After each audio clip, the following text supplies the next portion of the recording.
Today it's time for a best of 3 series of top level StarCraft 2. Now what I've got for you is a Zerg versus Protoss, where in map number 1 we find ourselves on Simulacrum. Spawning here in the top left hand corner, playing with the blue Zerg drones. He's the highest ranked StarCraft 2 player in the world. Of course that means we're looking inside of the main base of Serral. His opponent, in the opposite corner, playing here with the red Protoss pieces, easily the strongest StarCraft 2 player from the United States of America. Of course that means we have none other than Neeb. Alrighty, so I actually just got back a couple of days ago from a short little skiing trip. So the videos you've been watching over the last few days, they have gone up on the channel automatically. I prepared those in advance. That does mean that this is actually my very first StarCraft 2 game that I'm watching in about a week time. I know, it's ridiculous. It doesn't happen very often that I don't get to, cast or watch any StarCraft 2, or play any StarCraft 2 for that matter, in about a week. So I'm really excited for this one, and I figured what better way than to get back into it than by casting a ZVP between some of my favorite players in the world. Of course, Neeb, one of the strongest players that we have, especially when it comes to playing with the Protoss pieces. He's the current rank 12 on the planet, but I do feel like he's gonna have a tough time ahead of him, because Serral really does not show any signs of slowing down. So I was just having a look on Aligalek, right? Now, Aligalek, as you probably know, it's a statistics website. It basically keeps track of all of the matches that are being played. And basically, Aligalek assigns points to the different pro gamers depending on how well they do and how well they play against each other. Now, the points, they're a little bit hard to determine exactly what they mean, but here's a fun fact. Serral is currently 240 Aligalek points ahead of the number 2. Now, the difference between the number 2 and the number 10 is also roughly 240 points. It's actually pretty ridiculous. I keep emphasizing it every single Serral cast that I do, but this guy really is pretty far ahead of everyone else. Plus, on top of that, his Zerg versus Protoss is his strongest matchup, whereas for Neeb, it's currently actually his weakest matchup. Weakest matchup meaning that it's still about 69% win rate over the course of his career. Nice. Not bad at all. But there's no denying, though, that Serral is very good at playing StarCraft. I know. Understatement of the week. Alrighty, so it is going to be that Stargate opener. Honestly, I'm mostly curious in this game as to what Serral is going to be doing. I have seen many Zerg versus Protosses over the last couple of months. I've not really seen Serral play. As you know, he doesn't play in a whole lot of online tournaments. This was actually played as part of the IEM Katowice qualifiers. I haven't really seen him play any ZVPs yet, so I'm curious to see his approach. For Protoss, and this is one of my critiques of ZVP right now, there's really not that much variety if you want to play against a top-level opponent. You really don't have a lot of choice. It's kind of shitty, right? Obviously you can go for cheese, obviously you can go for, a cannon rush or a proxy gateway or, a proxy Stargate or something like that, right? But if you want to play a solid, straightforward macro game, really Stargate openers are your go-to. Stargate is amazing because you can go for that Phoenix, deny your opponent some scouting. That second Overlord, yeah, it's already going to be heading back, as Serral probably predicts that this is going to be a Stargate opener, but you have to go Stargate into Oracle just so you can keep track of your opponent, you can try and slow down their economy, and then usually you transition to watch that Archon Immortal Zealot Storm mid-game. That's the gold standard right now and the one that I expect Neeb to play. There is a little bit of variety happening as far as Colossus play, but in general, it kind of all approaches in a very similar pace. And most of the time, I think we see that variety from Zerg right now. So Zerg, he does have the option right now to go, for example, for Swarm Host into a Nidus Worm. There's some Roach Ravager Ling Bane styles. He can tech up straight towards Brute Lord. There's a bunch of variety that Zerg can pull off that I feel like Protoss is kind of lacking right now in the matchup. I actually remember overhearing a conversation at Home Story Cup where someone asked Serral what he thought of double Stargate openers, and Serral literally said, I don't think I've ever lost to a double Stargate. It's a bad build. So in general, I think this is the style to play that Neeb is going for right now, but it's also the one that Serral is most practiced against. So I'm always a little bit worried, but here we go. First, a little bit of harassment. 2 workers, not bad. Eventually, though, these Stargate units are going to have to retreat.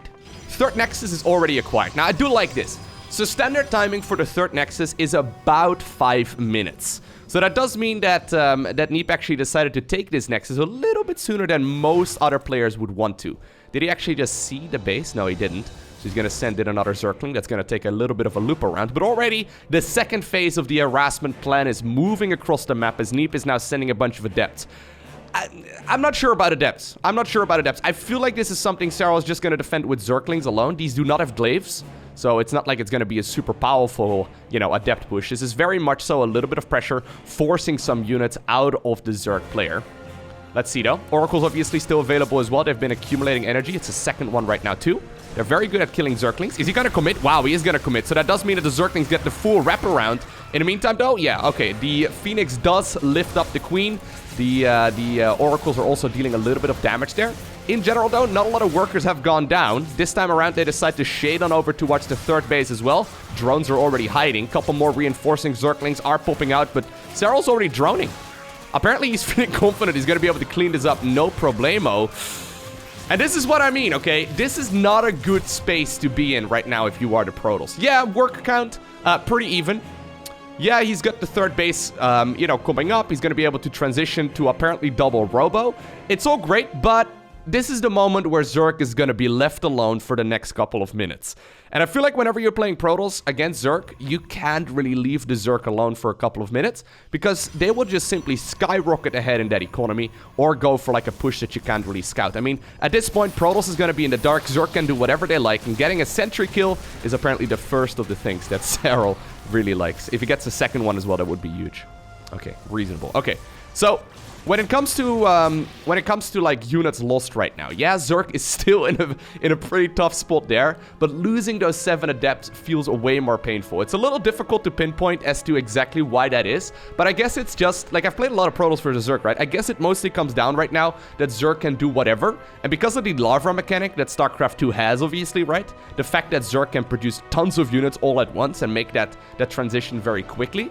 And the fact that Protoss really can't stop that or slow it down right now makes it very difficult for Neeb to continue playing the macro game right here. Now, obviously, he's by no means out of this, right? But I kind of feel like if you give Serral that wiggle room, he's going to be able to take that victory very, very easily. The only times I've really seen Serral lose in his EVP is whenever he's continuously being pressured. So since right now Protoss is going to be mostly... Well, this is way too brave. Get out of there, dude. Okay, yeah. He's going to have to recall. One more sentry falls. Third sentry falls too, actually. That's the third one this game. That is actually very painful. It's going to slow everything down quite a bit of the Protoss. But anyways, looks like eventually things will settle down. Serral could definitely try and get a little bit more brave out onto the map right now. Maybe try and cancel that fourth base of the Protoss. But he doesn't need to. It kind of feels like... And this is once again me critiquing ZVP, I guess. But this is once again the Protoss player who's like forced to take the action. Because if he doesn't, eventually he's gonna probably go up against Brute Lords and all that. And that's when that Archon Immortal Ball really gets very much so manhandled, right? Like that's the moment where that Archon Immortal Ball really kind of suffers. Okay, so 5th hatchery is being acquired. And actually, I was curious about this. Excuse me. I was wondering how Serral is going to be approaching this mid-game right now. So, a lot of Zerg players have been trying to tech up straight towards Brute Lords. I've seen a lot of players go for that Swarmhouse Nidus style as well. It looks like Serral is in the camp of a Roach Ravager and then a Ling Bane as well, judging by the fact that he's getting himself centrifugal hooks right now. He's already getting the Hive, he's already getting the Spire, so the transition is coming up towards that Brute Lord Ball here eventually. So there is a bit of a timer right now on this clock here of the Protoss. As soon as Brute Lords are out, these units are gonna basically be nullified. This does mean that Neeb is gonna be able to go for a very powerful timing attack. Now he has a great economy. He doesn't start up the Stargate transition yet. He's only got a single Stargate, adding on a bunch of gateways. So I think he wants to go for what is essentially an all-out assault. He doesn't have Storm yet either, so this is really just Archons and Immortals. Probably will warp in a bunch of Zealots. I'm assuming he got charged. Yeah, he did get charged. So this is going to be a very aggressive push here from the Protoss player in just a second. He has to get something done. All right, look at this. Hive is going to finish here. I'm assuming... Oh my god, Baneling drop! Ooh, great force field there. Wow, amazing force field, actually. It's so easy to just lose everything here. Couple of probes end up going down, but nothing all too crazy. Lings are actually ready as well. Zerglings are on the top side of the map and the bottom section of the map too. Love this wall off here too, actually, by Neeb. Makes it very difficult for those Banelings to get in. And, well, apparently that made him lose only 4 of them. But look at this, right? All of this is slowing down the Protoss player, and this move is gonna have to come because the Greater Spire is morphing in. Serral has been in firm control of this match so far, only losing a handful of workers up to this point, playing his A game, really not making any mistakes. Once again, a couple of Banelings apparently managed to roll into the mineral line over at the 4th base. But here's the real big push, and this is the most important engagement that we've seen so far. Banelings are rolling straight into what seems to be a bunch of the Archons, although eventually they break through. Zerglings actually coming in from back as well. They're very scared of engaging on that Archon in the back. Looks like the Warp Prism will stay alive for now, only taking a single one of those biles. Links finally do come in, though, with most of the Archons disappearing. Reinforcing Zerglings are coming up. Keep in mind, though, that Greater Spire is finishing. A lot of Immortals actually still remain. Neeb seems to be pulling a rabbit out of a hat, fighting here on the creep, microing all of those units back. Keeping that Prism alive was absolutely critical. Looks like eventually, though, he's gonna have to scoot on over once again with that Warp Prism. A lot of the units stuck in that stasis as well. A couple of drones ended up going down in the middle of this engagement too. Looks like that one Phoenix from earlier is also going to be able to help out in this engagement by lifting up that one Ravager. Ooh. Serral's holding on, it seems like, but that certainly was much closer than I expected it to be. Okay, I think what Neeb wants to do, though, right now is try and abuse that tempo advantage, right? So he knows that Zerg needs a bunch of time right now to morph in new units. I think he needs to go. Maybe he waited a little bit too long there. Like, that was about a good 5 precious seconds where I feel like he had time to get something done. Right now, though, with the Banelings finishing morphing in as well and the Roaches and Ravagers spawning once again, I think that this mostly will be pushed back. And that's where the game gets much harder. This is where the game gets much, much harder. Only right now is when we see the transition to watch the Templar Archives. I would like to see him go for Psionic Storm here for sure. But I kind of feel like at this point in the game, you need that Stargate transition already. Serral actually hasn't decided to add on any Corruptors. Once again, a bunch of Banelings, apparently feeling brave.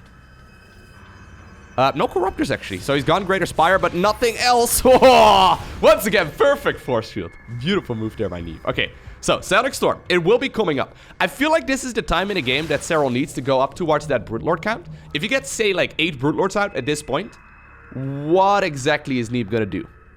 Because once the Broodlords really start flying the map, I mean, yeah, you can go for Stalkers and, I guess, Archons and try and get lucky and get underneath, but most of the time that doesn't happen. You really need to transition towards either Tempest or maybe even Carriers. Interestingly enough, it looks like Serral doesn't want to make the transition. He knows his opponent knows that there's a Stargate, so he's assuming his opponent will or rather a Great Spire, so he's probably assuming his opponent is going to go for a push again, and that he doesn't have the time to get those brutes out. They obviously take a while to produce, and while the Corruptors are out, they're absolutely pointless. Once again, though, I'm liking these Baneling run-bys a lot. They're achieving way more than what the Protoss player was able to do with those Stargate units earlier. Woo! They will just simply roll into some of the static defense. One brave High Templar throwing water balloons. Ooh, only 4 probes once again.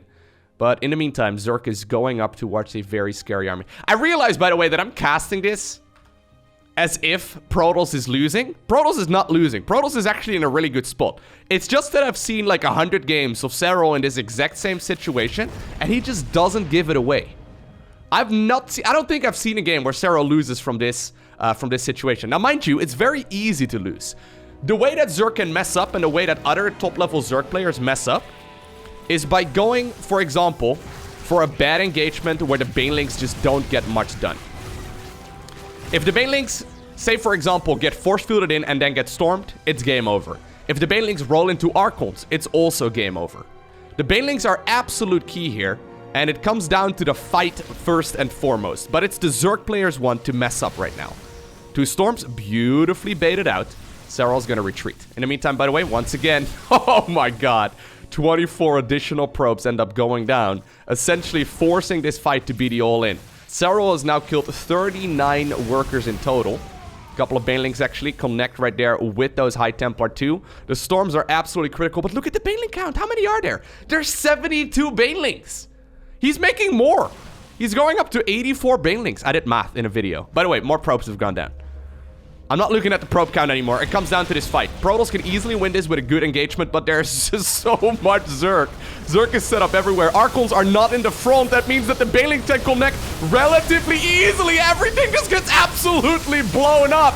Serral engages this army like an absolute champion. 46 Zerglings are ready to reinforce this. And, well, apparently that forces Neeb to GG out as Serral crushes that engagement. Alrighty, so apparently that brings us to the second map in this series. We find ourselves on World of Sleepers. The dynamic, though, between Banelings, Archons, and High Templar is very interesting. Because on paper, right? At least at my level, so for someone who is pretty good at the game, but not amazing. I'm probably right around, like, maybe rank 500 or so at this current moment. Although I didn't play for like a week, so maybe it's a little bit lower right now. But anyways, I personally butcher my Baneling engagements all the time.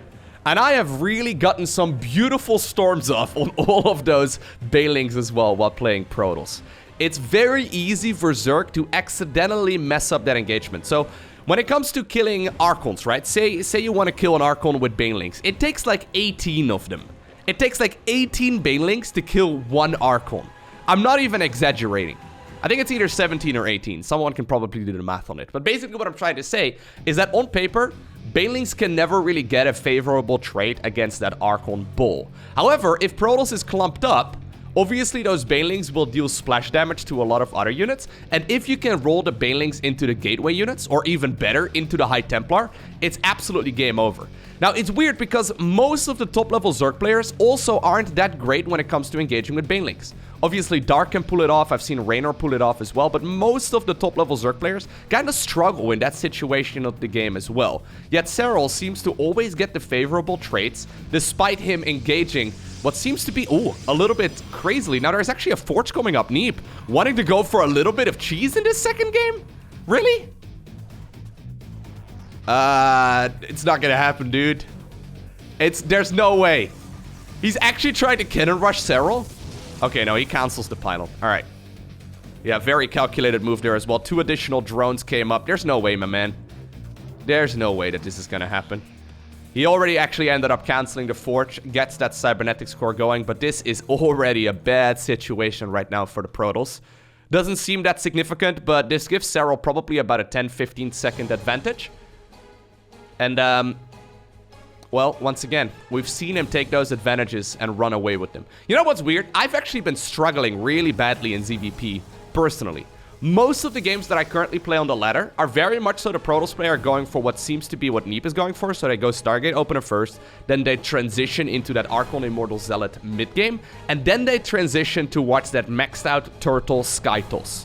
I personally really don't feel comfortable playing against that Turtle Skytos style, where they basically just sit back for like 40 minutes, and, well, maybe 20 minutes, doesn't matter, until they max out. But basically, Protoss sits back until they finally manage to max out on that Stargate-based army, with a bunch of High Templar underneath, with a mothership above, right? And they go for that really slow, methodical unit composition where they sit back for like 20 minutes, and I personally just can't beat it. I feel like I'm not fast enough despite going up to like 400 APM. It feels like I'm not a quick enough player. One of the few players that can handle that late-game Protoss army is Serral, right? I feel like only a handful of Zerg players can actually pull it off. I say that in like a non-biased way, I suppose. I try at the very least and be very neutral when it comes to you know, saying such statements. But I really feel like there's only like a dozen Zerg players that can comfortably play against the late game Skytos army. So on the ladder, there's this weird dynamic between the late game Skytos force and then also the Zerg players, because most of us will just absolutely mess up the fight. Serral won't though, so it forces Neeb into a bit of a weird spot as well, where he probably against like your average run-of-the-mill ladder Zerg, he would go ahead and, well, I mean, the ones that like Neeb faces off against, so basically like, you know, the top 10 in the world. He would probably like to transition towards that Turtle Skytos army, but he probably doesn't feel all too comfortable doing so against Serral. So it creates a very interesting tension between these two players. But once again, though, before we get too ahead of ourselves with the metagame, it looks like the Stargate opener once again is the start right here to this matchup. There's actually a pretty interesting debate going on right now in the StarCraft community. For those of you that go on Reddit, or maybe you read like the Battle.net forums. If so, brave soul. I don't know why you would willingly want to read the Battle.net forums. It's an absolute disaster. But a lot of people right now are discussing the fact that we should once again start off every single game of StarCraft 2 with 6 workers. I have no idea who started this debate, because 6 workers was really bad. I mean, we had that for a long time in StarCraft 2, and basically what ended up happening is that in like the first 3 minutes of every game, we just saw the players go up to like, well, 12 workers, and nothing would really change. 6 workers really sped up the process, or rather 12 workers really sped up the process of pretty much every single ZVP, but most of the first 5 minutes are still very similar. Anyways, third Nexus is coming up once again at a similar moment, but this is huge! Serral trades a bunch of minerals for a very heavy gas set of units, right? So you, or not a heavy, like they're not heavy. I'm not saying they're fat, okay? I'm not fat shaming the sentries. I'm just saying they're expensive and that Neeb can't really lose them. And that they are a heavy burden on his economy. No, but seriously though, trading minerals for gas is pretty much always a good trade, especially for Zerg at this point in the game. Now, I do like the fact that Neeb actually has decided to take this base, because this ramp over here is much easier to defend than this massive choke over here. Obviously, this will force him down towards the low ground, towards the 4th base, most of the time, because otherwise he's too spread out. And this does create a great attack avenue, I guess, here for the Zerg player to fight into. So I wouldn't be surprised if Zerg is going to sit back here, once again, just like we saw in that previous game, and just wait for Protoss to go for the low ground expo. Either way, very similar opener here from both players, although slightly worse for the Protoss. 0 workers have gone down. And, well, because of the early game start, we saw, obviously, Serral shutting down that cannon rush before it even happened. He's now also not really taking a lot of damage from the Stargate units. Let's see if maybe he can get something done. There we go. 1 worker ended up getting zapped away. Maybe a second probe, but nope. Because of the double Spore Crawler, apparently that's not going to achieve that much. Looks like there is going to be that 1 stasis ward. 1 drone, though, will be pulled absolutely beautifully. Already, 4th hatchery has been acquired, and Serral is just sitting here very comfortably, making a very similar transition. Okay, so apparently, if you're playing ZVP right now, you should probably go for the same style that Serral's playing. You should probably go for the Roach Ravager Lingbane Force. It's so funny, though, because it kind of feels like Serral makes Zerg seem so broken. Like, that previous game, what was there that Neeb could do? I'm willing to, like, hear your thoughts. What could Neeb have done in that previous game, other than not make mistakes? I guess it's the player that makes fewer mistakes that eventually ends up winning, and this, once again, is huge. These are cheap Zerg units. Oh, I love this. He's saving the Immortal and recalls it. Oh, okay, that's cute. Okay, I was gonna say, that's pretty nice, but... Either way, though, that's still a Sentry going down, an Archon going down. Couple of cheap Zerg units are trading versus very expensive Protoss units. Serral catches a couple of those units off guard. Wouldn't be surprised if he actually decides to just return home right now. He doesn't usually overextend in these kind of scenarios. And apparently, well, this puts him in a beautiful position right here in the mid-game. Killing a bunch of his Protoss units, or of his opponent's Protoss units, that is. And just inching forward in the progression of this game. Bit of a different build this time, by the way, from Neeblet. So he has decided to go for the Templar Archives a little bit quicker, rather than for the Dark Shrine. But this still puts him in a bit of a peculiar position, though, because I don't see any sentries. A bunch of sentries were killed in this game, and without the sentries, how are you gonna stop this Zerg army? Banelings are actually also morphing in right now. Queens have been spreading the creep beautifully. 1 Warp Prism apparently did warp in 4 Zealots. Drones immediately evacuated him out of there. You know what, Serral? He's just giving up the fight. When he's ahead, he tries to get more ahead, which is clever. And I think that this will probably get shut down as well. This time around, by the way, we're not at Hive Tech yet. So this does create an interesting scenario here if this next fight of Zerg doesn't work. Because he doesn't really have a transition ready to go towards, like, Brute Lords. So the imminent counterattack at that point, if Protoss manages to hold on, is going to be very strong. Now look at this. Neeb is expecting the Zerg to move forward. If all of the Zerg units get stuck in one of these stasis wards, or obviously a half of the Zerg units, it will 100% be an easy fight for Neeb. Generally speaking, though, well, doesn't happen too often. Serral likely will end up running a couple of Zerglings ahead. Oh my god, he's so close to that stasis. Does take a couple of those units, and this does slow down the Zerg army ever so slightly. Once again, though, big stasis ward. Really, really nicely done. But that Protoss army just doesn't look very impressive. Yeah, I mean, Serral's not leaving. Normally, this would be the moment where Zerg leaves. They don't want to fight. But he's just waiting for the units to come out of stasis. Ay. Couple more stasis wards are being set up as well. Oh, beautiful detonation right there by Serral. And here comes the swarm. The Banelings once again rolling forward. They are smelling blood in the water. He wants to fight on top of all of those juicy gateway units and immortals. The High Templar are gone. Archons are being picked off as well. Zerglings are on that production tab for the reinforcements. And Serral absolutely shuts down Neeb in this best of 3 series. Now the question is, what could Neeb have done differently? I guess it comes down to not giving away free units, right? And it sounds so easy. I know some Protoss players will look at this and think, oh my god, Zerg is so broken. But the thing is, Serral didn't make any mistakes. Like, did he make any mistakes in any of these 2 games? Did Neeb make mistakes? He did. It's, yeah, it's just cleaner execution, better micro, better macro. All of the little things add up over time, and eventually Serral, after 10 minutes, is just significantly ahead. Beautiful series there by the Finnish Phenom. I hope you enjoyed watching them. If you did, make sure you hit that like button down below. If you want to see more, make sure you hit that subscribe button so you get notifications as soon as I upload more. A special shout out to the Patreon supporters. Thank you very much for all of your generosity. But for now, I want to thank you for watching. Have an amazing day.